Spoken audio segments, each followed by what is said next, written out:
Hi, everybody. I'm Jared Longfox. I'm the host of the AIAA Space Resources webinar series. Today we have Dr. Joel Sercel, CEO and founder of TransAstra Corporation and seven-time NIAC fellow, here to talk to us about his company, TransAstra, and the amazing work they've been doing. With that, I'll let Joel take it away, but please punt, as some of you have already done, please punch any questions in the Q&A section, and we'll get to them when Joel is done talking. We'll address them in the order that they were received. With that, Joel, thank you so much for your time. I'm really looking forward to this. Fantastic. Thank you so much, Jared. It's a delight to be here today. Hopefully we'll have a story that people find interesting, stimulating, and informative. And talking about TransAstra is something I love to do. It's my love. So what I thought I would do is give you a little bit about the company vision related to asteroid mining, and then provide an overview of the technology stack that we're developing and commercializing now. I think we'll spend a little bit of time talking about business stuff, because we're a new space company. As the astronauts said, or quoted to have been told in the book The Right Stuff, no bucks, no Buck Rogers. That's what makes the world go round. I'll talk a little bit about the team, but it's probably not going to be fourth on the agenda. It might be first. And then we'll talk about some flight demonstration concepts that we're working on. So first, a little bit about the company and the team. So TransAstra is a small business located in the Los Angeles area, near the town of San Fernando in the eastern part of the San Fernando Valley. I'm the founder and CEO. Our leadership team includes Dr. Hayden Burgoyne, PhD from Caltech from 2016, formerly VP of Spacecraft at Hedron and Senior Systems Engineer at JPL. Hayden is also our acting president. Phil Wall is our head of R&D engineering, works on virtually all of our project, very close to the nitty-gritty details of engineering. Both Hayden and Phil are highly technical. Our chief business officer is Alex Pilmer, who was a partner at Kirkland Ellis and was one of the partners that grew it from being a medium-sized law firm to the most lucrative law firm in the world, and over 20 years. And then there's VP of Strategic Partnerships, Nicole Shoemaker, who many of you have probably met at conferences and that sort of thing. And she's the one who is critically involved in our proposal strategies and business development. So our team right now is about 20 people. There's a photograph from a few months ago of the crew from last summer. In our laboratory, we have a 7,000 square foot facility with a very capable lab. You can see in the background of that picture 2 large vacuum systems, each of which is capable of operating thrusters, pretty hot, multi-Newton class thrusters at full thrust in vacuum. They're also backed up by giant light sources. We have the largest light bulb in the world in the lab, and we can put about 11 kilowatts of optical power on target for ISRU experiments. We can put 11 kilowatts into a circle about that big, and we can easily melt lunar regolith, small asteroid samples, or power solar thermal thrusters. But we're really focused as a company on asteroids. So, and by the way, Neil deGrasse Tyson said that the first trillionaire will be the person who exploits space resources on asteroids. And if Neil deGrasse Tyson said it, it must be true. So I'm quoting him. But our real motivation with asteroids has to do with the fact that although the total mass of asteroids is only about 4% of the mass of the moon, they expose fundamental elements and compounds that are very, very important for industry. They're largely undifferentiated bodies, although the scientists who are here will say, no, that's not true. Yes, that's not true for all of them. Many of the small ones that we're going for are very primitive bodies where you sample one part of it, you sampled the whole thing. But the mass of the asteroids is comprised in about 1 billion bodies spread out through the solar system. We calculate, and we publish this in the refereed literature, that there are about 5,000 of those bodies house-sized bodies in highly Earth-like orbits around the sun that are vastly easier to get to than the surface of the moon from a delta V perspective. And the material of the asteroids is enough to build habitats with 7-meter shielding and 1G environments in Earth's normal atmosphere, with about 1,000 times the surface area of the Earth. So enough to support a population of about 1 trillion people. The reason that's an important statistic is not that anyone's going to make 1 trillion people in space in the next 10 years.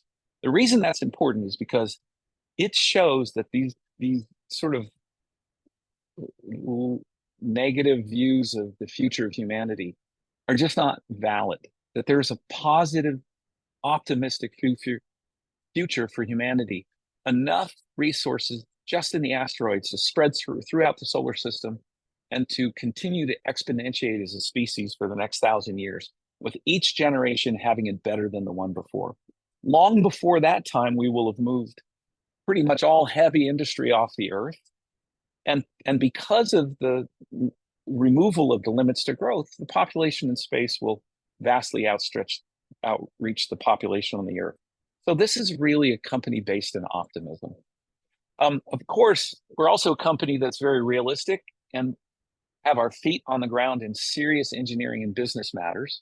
And we know that a big business in asteroids starts with harvesting volatile materials for ISRU, and then grows to where the in-space transportation costs are so low that we can actually harvest engineering materials for building things first in space, and then exporting products manufactured in space to the Earth, and precious metals and strategic material. But to do that, we have to solve 4 classes of problems. One, we have to find a lot more asteroids. We've only found about 0.04% of the asteroids, especially the small ones. And we need, and of those 5,000 in highly Earth-like orbits that I referred to, we've only found about 200 as a species since the beginning of telescopes. And there are probably only 10 of those that are of a type that would be economically interesting. So we've got to get a lot better at finding faint moving objects in space. We have to have much more practical propulsion. Chemical propulsion is dangerous and toxic, and electric propulsion is slow and expensive. The other thing is asteroids represent, nature's debris spread throughout the solar system. You've got to be able to capture and contain the asteroid material in order to work with it. And so you need enclosures to enclose asteroids. And then finally, you have to be able to process materials in space. So those are the 4 canonical technical problems that TransAstra is organized around solving. And we have built the tech stack to seize on this opportunity. Between the senior engineers in the company, we have about 50 patents between us. The company itself in the last year has applied for about 20 patents. We tend to fast track our patents, and they're being issued by the patent office at the rate of about 1 a month. At last count, we have 11 patent issued, covering all 4 of those areas. And then we've used government funding to take some of those from TRL 0 to TRL 4, where then now we can use, at TRL 4, we can use venture funding to launch businesses on the basis of that. So just to give you an idea of the kinds of government projects that we're doing, here are current and recent NASA, US government projects, mostly the Space Force, but also NASA. Let's see, so the first one on this list and the last one on this list have to do with our capture bag technology. I will be talking about that through NASA. One of the activities on this is focused on our omnivore solar thermal rocket and using it for commercial space transport in cislunar space, as well as supporting Space Force space mobility challenges. And then the rest of these have to do with our Sutter telescopes that go to the detect problem.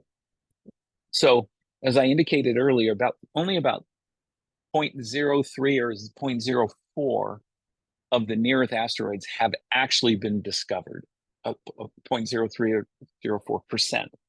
And by the way, these statistics are consistent with lots and lots of published statistics about the NEO population. we carry the NEO population down to sizes of interest to asteroid mining, which are a few meters to several meters. And by the way, because of the power law distribution of sizes, that's where most of them are. And you really don't want to go after the big ones because they're too big to handle from an engineering perspective. And we think it's highly unlikely that we will find a big asteroid at sufficiently low delta V that it will be economically viable. But boy, if that happened, it would be cool. So the first technology that we'll be talking about here is our Sutter Space Telescope technology. Sutter is named after Sutter's Mill, where in California, in Central California, gold was discovered in, I believe, 1848. That led to the California gold rush.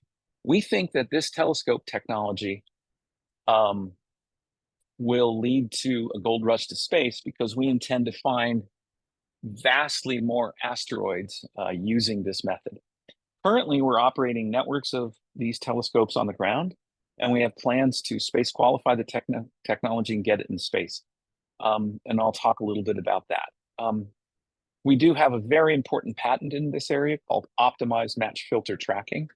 It's an algorithm and a way of operating a telescope that's vastly better than traditional synthetic tracking or shift and add methods, in the sense that it's can be hundreds or thousands of times more computationally efficient, while even increasing the signal to noise ratio. In fact, I think it's mathematically the optimal way to operate a telescope for finding faint moving objects in space. And we run those algorithms on our telescope every night. They're still somewhat in development mode. We're constantly upgrading the software. And we would love to talk more about that. The picture on the right is one of our operational telescopes. It's actually located at the Weiner Observatory near Tucson, Arizona. It's a compound system with 4 Raza telescopes, each with about a 62 megapixel focal plane. And each of those focal planes is backed up by a pretty powerful computer that processes the images into tracks and tracklets and reports to the Minor Planet Center and the Space Force's UDL on a routine basis. The picture on the left is an artist concept of a space qualified version of that system that we're working on. And we think this will be a revolution in low-cost telescopes for space, for solving the cislunar space domain awareness problem and finding vastly larger numbers of asteroids, especially small nearby ones that the big, powerful telescopes are not very good at.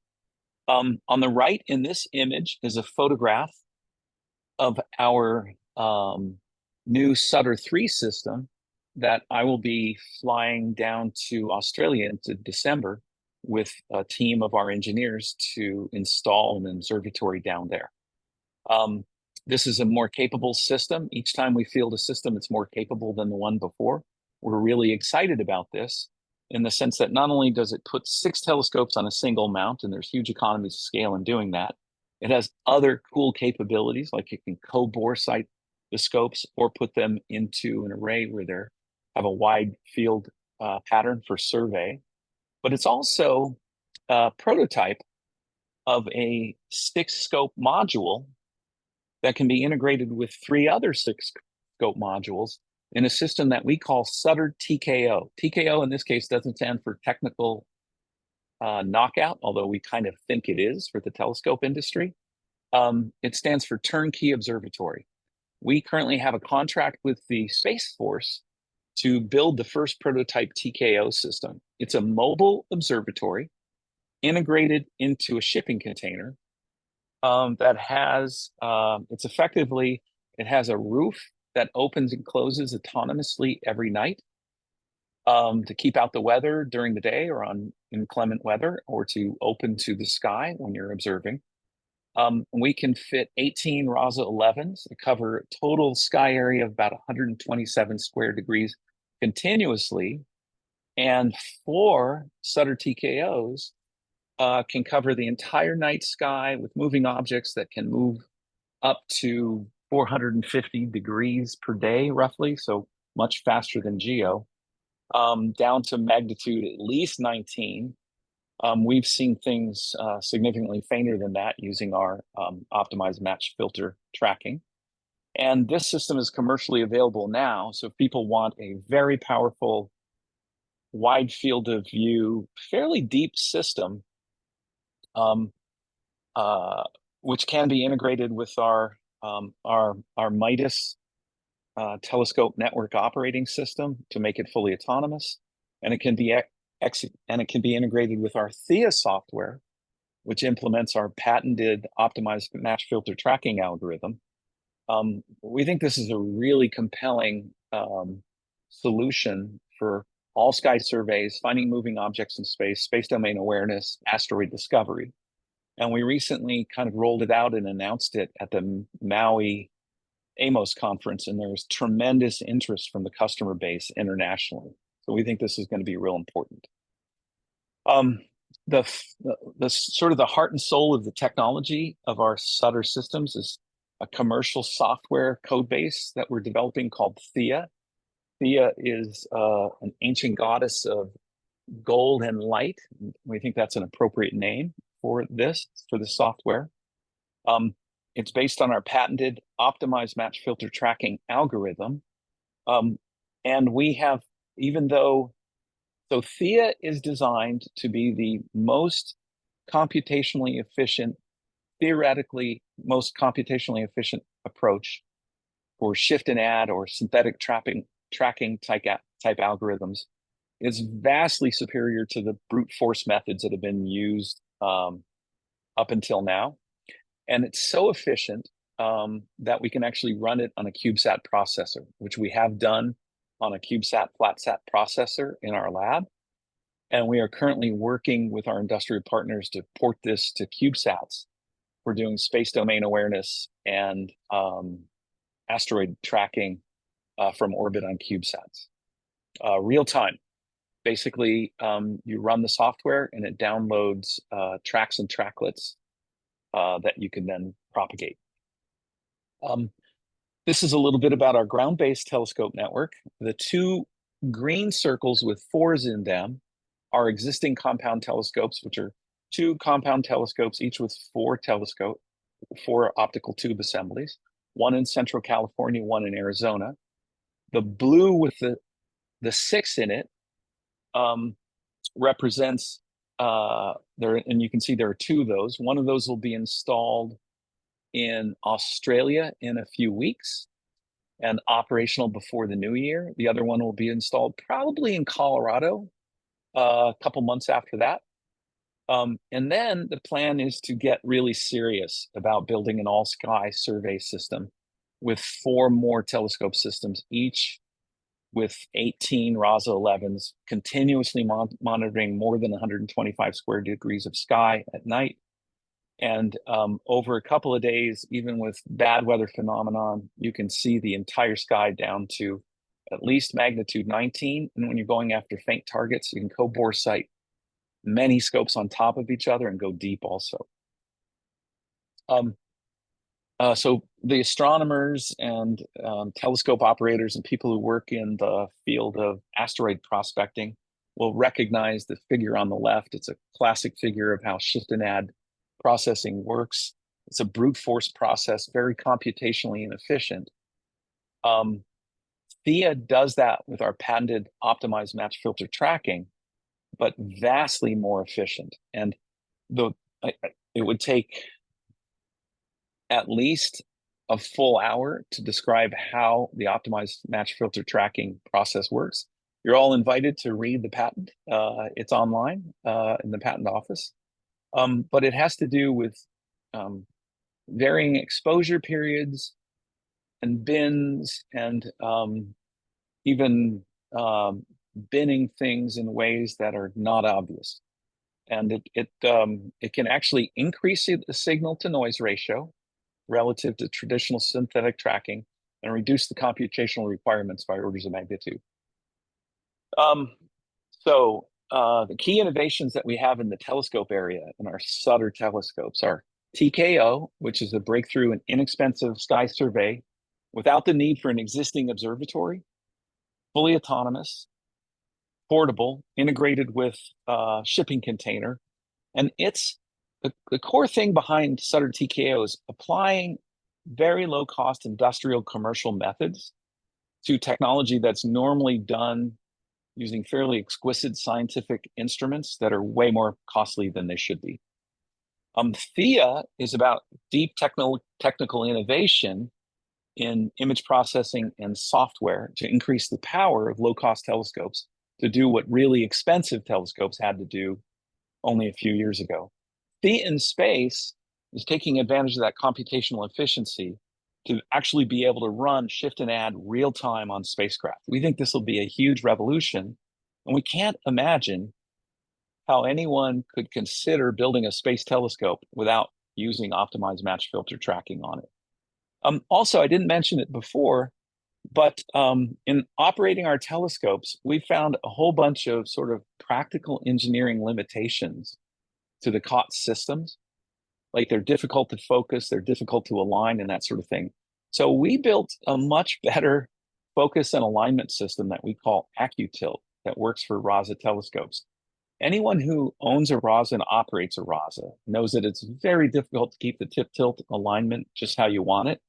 And the commercial tip-tilt adjusters that are out there are just hard to use, time-consuming, and kind of a pain. For our own purposes, we built what we call AccuTilt, and that's commercially available. Anyone who's got a RASA who wants to make life easier, let us know, and we'll sell you one of those. So that's the first of our 4 challenges, detect. The second 4 challenges, if you're going to mine asteroids and do it cost effectively, you have to be able to harvest the volatile materials on the asteroid to bring the resources back.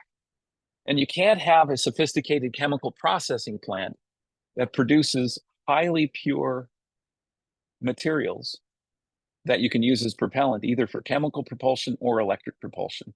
If you did it with electric propulsion, it would be too slow to close the business case. If you did it with chemical propulsion, the specific impulse is too low in many cases.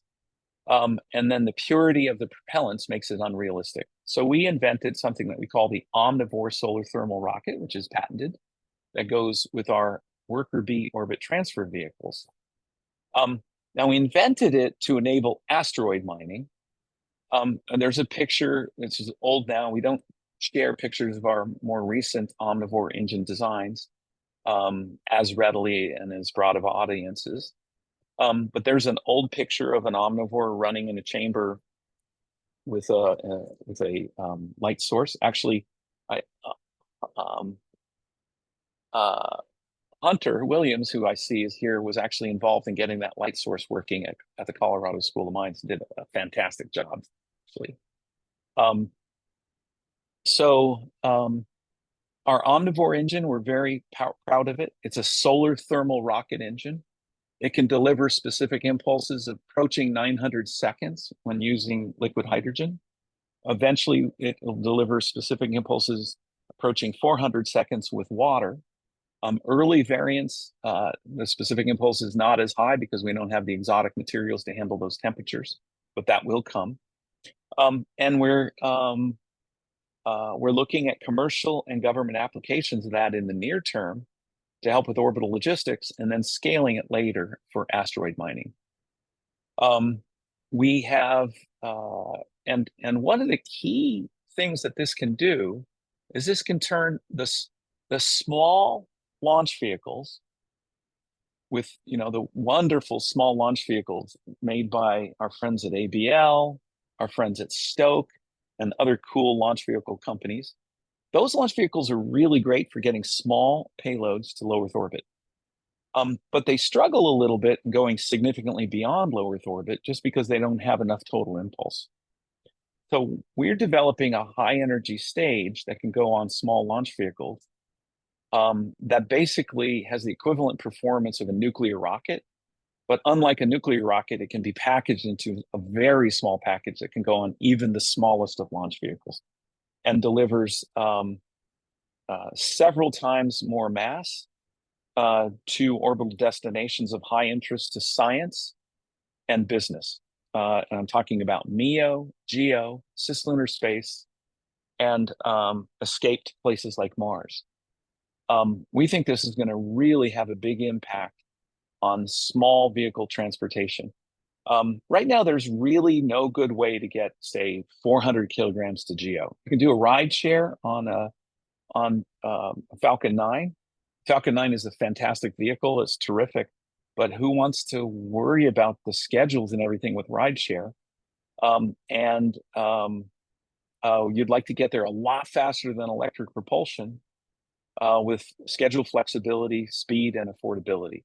So we think this is going to have this is a radical new approach to orbital mobility.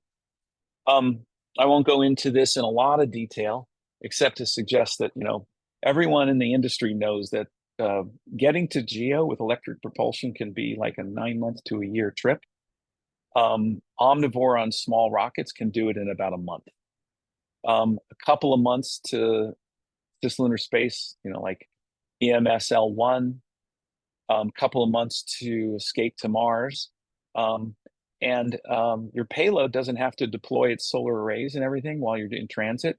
You have a very short transit through the Van Allen belts.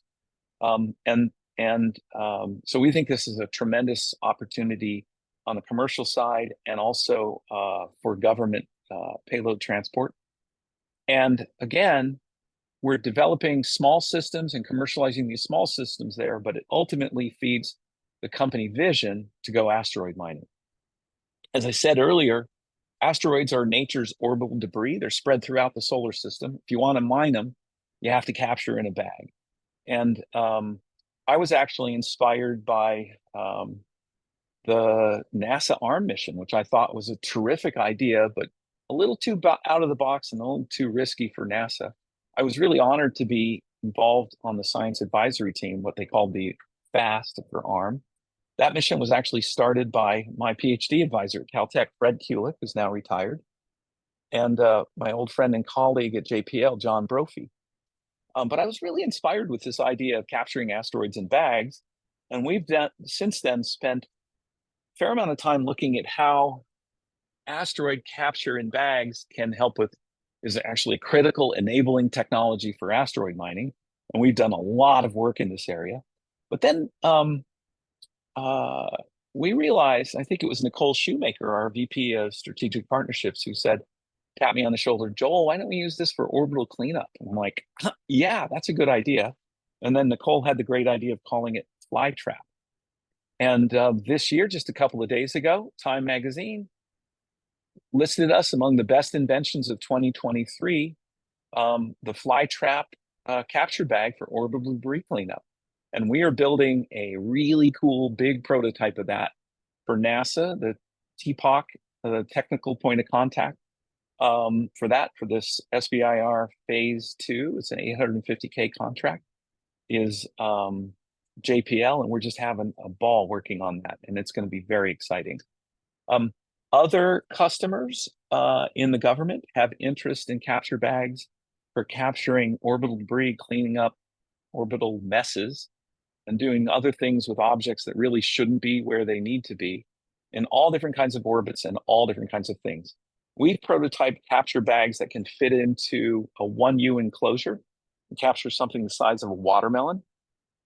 And we have a very high fidelity prototype of a system designed to capture objects up to 50 centimeters in diameter.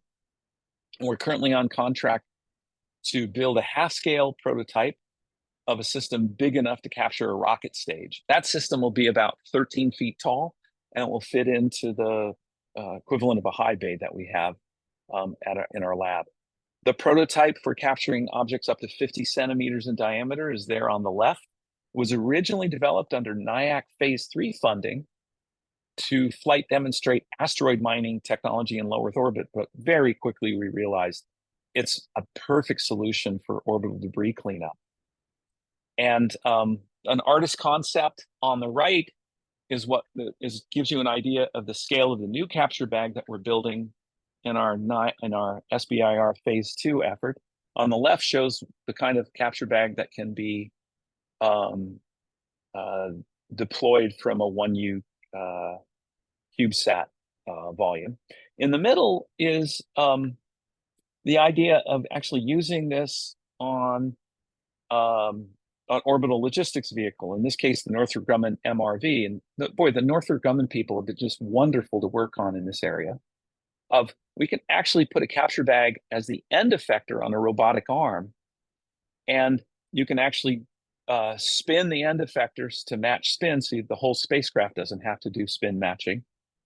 There's a lot of our work in this area has to do with dynamics of matching spin and nutation and all those kinds of issues. So we're pretty excited about the NASA JPL effort in this area and working with our industrial partners on that. Something really cool. There's this nifty space startup called Think Orbital that was founded in part by Lee Rosen, who used to be a senior manager at SpaceX, and some of his colleagues there. And what Think Orbital wants to do is build orbital logistics stations and material process stations in low Earth orbit. And we linked up with them and did some creative brainstorming, and then did some studies with them that showed something that I think is very exciting. Some of our capture bag inventions have to do with how the same capture bag can go out on a mission, go into an orbital plane, capture multiple pieces of debris on the same orbit. So it's not just one piece of debris per capture bag. I'm not going to go into the details of how that works. But it turns out that debris tends to be collected in orbital planes with relatively small delta V's between them. So what you can do is you can send a mission out to collect all the debris in an orbital plane, and then put it into a materials processing station in that plane. And we've shown that that's vastly more cost effective, because the delta V required to collect in an orbital plane and put it into a safe holding area for materials processing is about 6 times cheaper than deorbiting it. And it's much faster to clear the orbital plane. And then with advanced materials processing, you can actually turn that into useful products in orbit. And we think that's something that's coming faster than you think. Which brings us to the last of our 4 technical challenge areas, and that's process. Remember, our company is built around detect, move, capture, and process. I'm going to give you just a little bit of flavor of what we do in this area. Many of you in the ISR community know that we invented optical mining several years ago.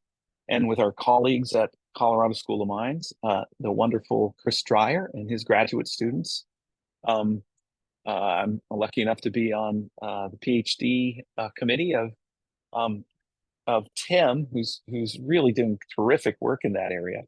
We've shown that you can use the right concentration level, not too much, not too little, to spall rock surfaces, to drill holes and chew asteroids up in space. On the left is the original artist concept from years ago. You can see that bag has our old logo. Our new logo is in the lower left. On the right is our optical technology test bed. We have really massive light sources in our laboratory that work in our vacuum systems, but we also have practical solar concentrators that we roll out into the parking lot and use simulated spacecraft attitude control systems to track the sun, and then our patented inventions on how we can track the sun very inexpensively and keep that light on a small target. It's really cool to see how it works. We've run our thrusters in the parking lot that way, and we've done optical mining experiments, demonstrations in our parking lot that way. Pretty cool stuff. And we have other technologies associated with that, which I'm not going to talk to you about today because we're not ready to talk about those things yet. Sometimes when you're the CEO of a tech startup, you get very excited about things. Sometimes the stuff you're most excited about is the stuff you don't get to talk about. And you want to give credit to all the wonderful engineers and scientists on the team who are doing it. But you have to keep mum until the time is right. But anyway, so current business lines are space domain awareness. We have several $1 million of contracts of different types in that area. Emerging business in transportation, and then materials processing and orbital capture and orbital debris cleanup. Let's see here. So we're also working on flight demonstrations of these technologies. We have a concept that we call Worker Bee Alpha to do a minimum viable flight demonstration of an omnivore solar thermal rocket. We're not doing anything to make it a high performance system, just a water rocket with a specific impulse of about 200 seconds. Can be hosted on a pretty modest bus. And that's pretty cool. This is probably more detail about how the omnivore engine works than I should show. But I'll go ahead and show you anyway. I don't know if you can see my mouse, but this assembly on the left is something called a Winston cone, also known as a compound parabolic concentrator. The primary solar concentrator focuses light into that cone, and then the cone sends the light into the thruster. This particular thruster has a one window configuration. We have other thrusters with different window configurations. And it goes into a series of honeycomb discs that we call the solar absorber that absorb the light. And then we inject the propellant into the back of the thruster. The propellant keeps the outside of the thruster cool to increase thruster efficiency. That preheats the propellant before it's injected into the front of the thruster, where it goes through the absorbers out to the right to produce thrust. Our trade name for our capture bags for orbital debris cleanup is fly trap. This is the concept of a 1U fly trap integrated onto a, what is that? 12U spacecraft. This was prototyped really quickly this summer by some of our interns working with some of our engineers. Pretty cool stuff. We're also working with Celestron and some other partners on designing space-based telescopes that are basically space variants of our ground-based telescopes. We're pretty excited about that. And we think we're going to be able to develop space telescopes with remarkable performance for pennies on the dollar compared to traditional telescopes. Here's just a little overview about a little bit about TransAstra. I wish I could see you all and I could do things like raise your hands if you know this or that. I would ask how many people in the audience know about Y Combinator. Y Combinator is an incubator in Silicon Valley that has given rise to many companies that you've heard of: Relativity Space, Stoke, Airbnb, Uber. These are all Y Combinator companies. Y Combinator companies have a total valuation approaching, I'm pretty sure it's well through $1 trillion now. Anyway, we were part of Y Combinator back in summer of 21 during COVID, and we did a good job raising money there. That built us a war chest that we could do a lot of development of these technologies and develop commercial customers for these technologies. We've got, as I said, multiple NASA and Space Force contracts, 11 patents issued so far, at least 10 additional pending. I think the actual number additional pending is about 14. Our board of advisors includes a well-known astronaut who would probably prefer that I not mention his name in this audience. Well, no, I think it's perfectly fine. Stan Love, Paul Vieger, who is a businessman from Holland, who was one of our early investors. Let's see. And, so we've got a really strong board. We're really happy with our laboratory and our team. We're growing. We just hired a new electrical engineer, a new software developer on the team this week. And we're here because we believe that humanity can have an unlimited positive future. I believe this is something that virtually everyone in the space business feels in their heart, and that's why we're in the business. And so for me, it's very exciting to be able to talk to an audience like you, because we're all here together. And so even though I don't know you, I already feel like we're friends because we're on this mission together. And so let's go further together. And I did this quickly so we'd have time to do some Q&A. Perfect. Great talk, Joel. Thank you very much. And yes, let's dive into the Q&A. Okay, so the first question is, how big of a gravity well can Omnivore overcome? Does this business model include launch from the lunar surface or smaller moons? So the answer is Omnivore cannot launch from the surface of the moon, but it's great at climbing out of gravity wells. It's about, so I remember when I used to teach spacecraft and mission design at Caltech, I used to have an extensive section on spacecraft, on propulsion, and then trajectory design and analysis. And something that a lot of aerospace industry engineers who are very experienced and know a lot of stuff don't realize is that they always think in terms of two classes of propulsion systems. One class of propulsion systems are those that deliver impulsive delta Vs. This would be like chemical rockets or nuclear thermal rockets. Another class of propulsion systems are low thrust systems like solar sails or solar electric propulsion. Solar electric propulsion is something that's near and dear to my heart. That's what I did my PhD on. I started the NSTAR project with John Brophy when I was at JPL, and did a lot of mission design on that. But solar thermal is in a different class. It's what we call medium thrust systems. And they tend to do long semi-impulsive burns near periapsis and then coast. And and solar thermal itself tends to be about 5 to 10 times faster than electric propulsion. And from a financial perspective, in terms of the cost of money or the interest that you have to pay on a satellite while it's being transported, it's fast enough to be equivalent to chemical. But the trajectories are really unique. And so we have actually a pretty unique high-end trajectory analysis capability in the company. And we have developed a special set of tools that we call Honey. A lot of things in the company go with bees. That allow us to analyze and do those calculations. But unfortunately, it's not quite enough thrust to get off from the moon. And I'm a big believer that for people, the right way to get off the surface of the moon is with chemical rockets, preferably LOX hydrogen. I'm a big believer that for cargo, the right way to get it off the surface of the moon is with electromagnetic launch. By the way, Daniel Suarez, who's a friend of ours, who comes to our Christmas party every year, he had the best cislunar architecture ever in his book, Critical Mass. He's amazing.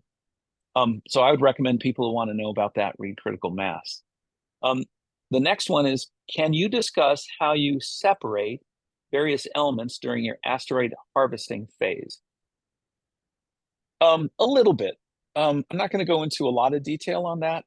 But we have technologies in the company which are patent or patent pending that are adjacent to the field of fractional distillation. Fractional distillation will get you a long way. It's certainly good enough for running the omnivore thruster and returning mass quantities of materials to the Earth.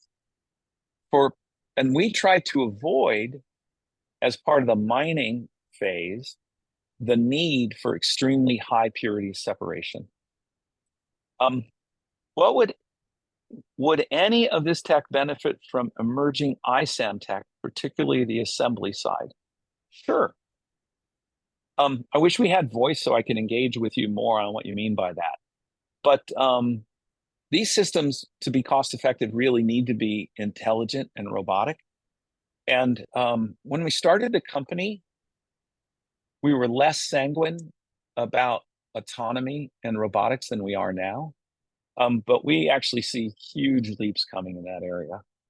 And we don't need the huge leaps, but they're a big help. Do you require different capture bags harvest volatiles versus metal? And they're when it moves, it makes it hard to read. And can they both be processed from one asteroid?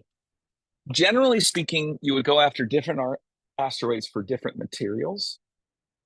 The capture bag can be the same. The capture bags for harvesting volatile materials have a leak specification requirement. And we figured this out, and we figured out how hermetic they have to be. And what I'll tell you is there's a primary bag that you capture the asteroid in. There's a big hole in the side of that bag with a conduit that leads to a secondary bag. The secondary bag has a special surface treatment that makes it very, very cold. And it's basically a huge cryogenic vacuum pump that vacuums all the volatiles out of the primary bag. The leak spec on the primary bag is that the total leakage from the primary bag be less than 10 times the size of the really big hole between the primary bag and the secondary bag. In actual fact, we can make it about 1 times 10 to the minus third that size.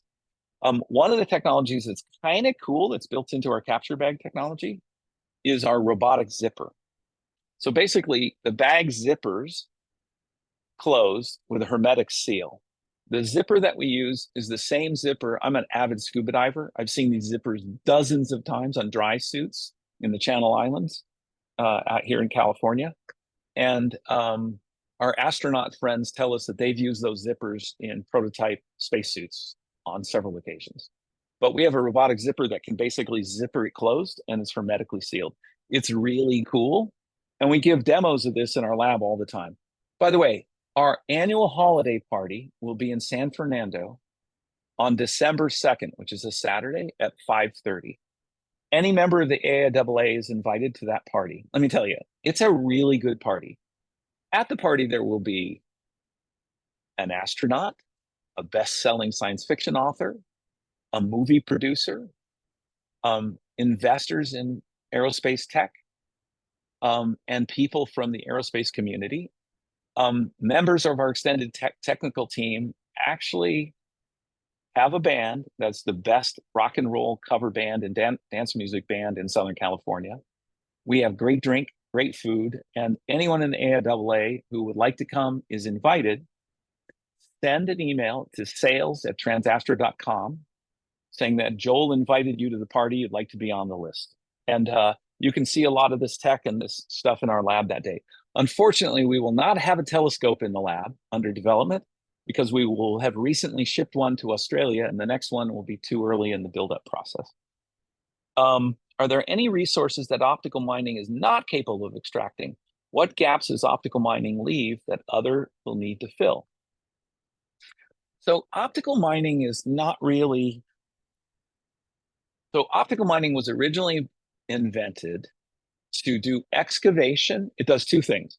It does excavation and it does beneficiation of volatile materials. So the tiny particles that are spalled off the surface heat very quickly in the light beam and they release their volatiles. And we capture all that in a cryotrap. That's the basic optical mining. But there's much more to the whole tech base behind that. And we're not ready to talk about all that yet. But I'll kind of give a hint. Optical mining is about spallation, but we can melt and vaporize virtually any material known to man with concentrated sunlight. And I made reference to some other things here. If you're clever, you can put them together. Are there resources? Yeah, okay.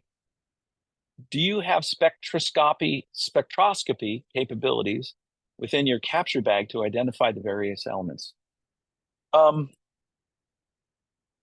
Our nominal plan is to use remote sensing to focus on asteroids that are of the types we want. This is extremely different than the scientific problem of characterizing materials that an asteroid are made of.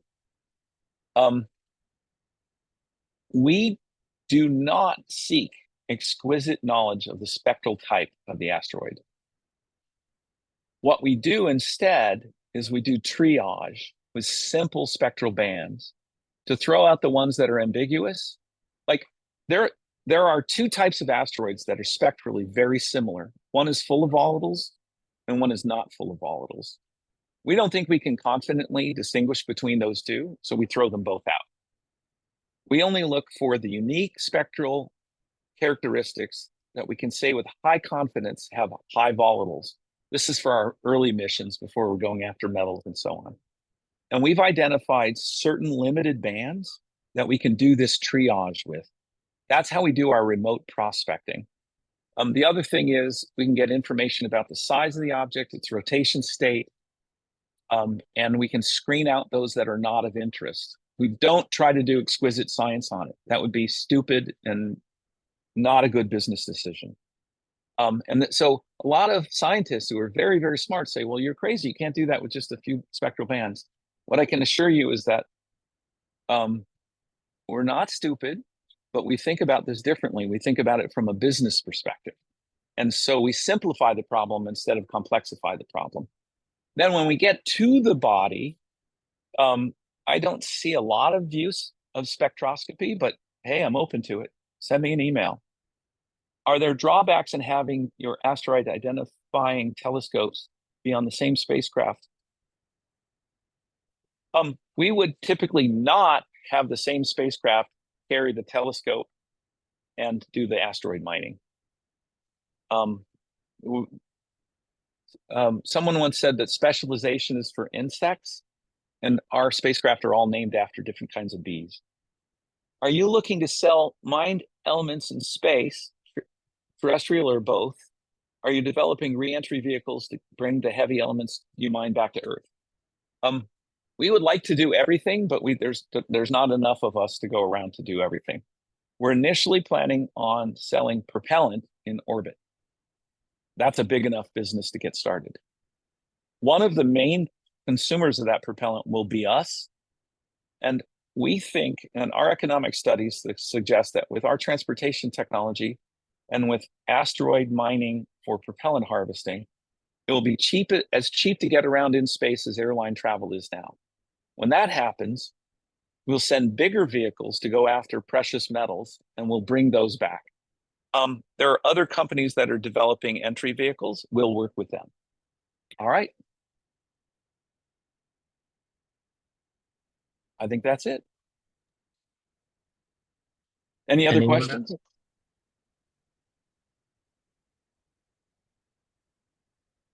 How many people do we still have online? We have 20, and we have had that many. Well, 20 including you and I, so 18. Okay. All right. Well, that's cool. So this was fun. I wish I could see the audience. I apologize, Joel.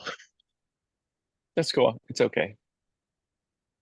So if people are interested in connecting more technical collaborations, investing, looking for a job, my email address is joel@transastra.com. Pretty much everything I talked about is touched on our website at www.transastra.com. So link up with us there. And Jared, thanks so much for setting this up. This was fun. Of course. No, my pleasure. Thank you very much for taking the time to share your expertise and views and all the great work TransAstra has been working on. Wonderful. A reminder to everybody, I did post in the chat that this recording is going to be available on the AIAA Space Resources Technical Committee YouTube channel. And once Joel sends the slides past to the various lawyers at his company, I'll be able to post those on AIAA Engage. So if anyone has any comments or questions, reach out to Joel. Otherwise, I look forward to seeing you at the next webinar next month. Great. Awesome. Thanks, Peace, Joel. everybody. Everybody, have a good day.